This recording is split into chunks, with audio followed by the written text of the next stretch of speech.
ABK Fandi histeris dituntut hukuman mati. Baru kerja ternyata kapal angkut 2 ton sabu.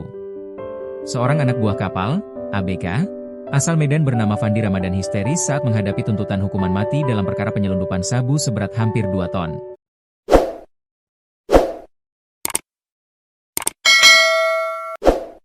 Fandi tak kuasa menahan air mata setelah jaksa penuntut umum membacakan tuntutan terhadap dirinya dan 5 terdakwa lain di Pengadilan Negeri Batam, Kamis, 5 Februari 2026.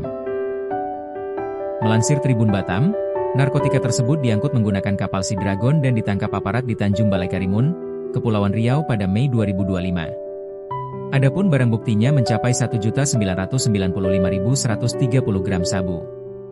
Fandi menjadi salah satu dari 6 orang yang didakwa terlibat dalam jaringan peredaran narkotika lintas perairan tersebut. Dalam persidangan terungkap, Fandi mengaku baru 3 hari bekerja sebagai ABK ketika kapal itu ditangkap. Ia menyebut pekerjaan tersebut diambil demi membantu perekonomian keluarga dan membiayai sekolah adik-adiknya.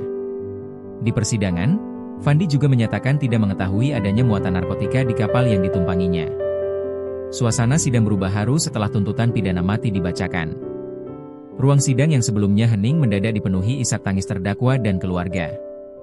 Saat petugas hendak kembali memborgol para terdakwa, beberapa di antaranya tampak mengusap air mata.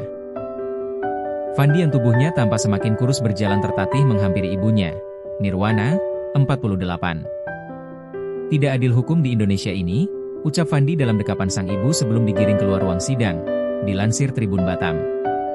Sang ibu langsung memeluk putra sulungnya itu.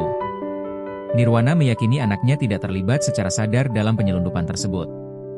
Menurutnya, anak pertama dari 6 bersaudara ini hanya menjadi korban dalam perkara besar ini. Baru tahu angkut narkoba. Saat Nirwana diminta hadir menjadi salah satu saksi meringankan, ia mengungkapkan fakta lain tentang Fandi. Hadir dengan busana kerudung hijau muda sederhana, ia menjawab satu persatu pertanyaan majelis hakim. Saat itu anak saya bilang diterima kerja, Fandi tanya sama saya, "Mak, dapat panggilan kerja dari kapal luar. Kapal Thailand, jenisnya kapal kargo," ujar Nirwana dalam persidangan dengan suara bergetar, namun berusaha tetap tenang di hadapan majelis hakim. Kepada Nirwana, Fandi menceritakan soal kontrak kerja. Dia mengatakan, ada kontraknya. Kontrak kerjanya 6 bulan. Dia minta pendapat ke saya, apa diambil aja atau enggak? Saya bilang ya kalau gaji lumayan, kalau memang kamu mau, saya bilang ya sudah terima. Saya izinkan ke kapal itu, tambah Nirwana. Selama bekerja di kapal asal Thailand ini, Fandi belum menerima gaji. Bahkan, kata Nirwana, paspor dan buku pelaut diurus sendiri dengan biaya pribadi dan membayar 2,5 juta rupiah kepada agen sebagai syarat bekerja. Bukannya memiliki hidup berkembang, Fandi justru sekarang dijebloskan ke penjara. Saat ditemui di sel, Fandi menceritakan kepada Nirwana jika dirinya tidak mengetahui isi muatan tersebut. Saat di sel, Fandi bilang dia tidak tahu kalau yang dibawa itu isinya sabu.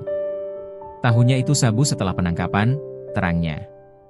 Kepada Nirwana, Fandi menyebut seharusnya kapten kapal menjadi pihak yang paling bertanggung jawab. Yang disalahkan kaptennya. Katanya, sudah saya ingatkan Mak, tapi kapten bilang sudah tak apa. Itu uang sama emas, tutur Nirwana menirukan perkataan anaknya. Nirwana menambahkan, pada saat itu anaknya berada dalam posisi tidak memiliki pilihan.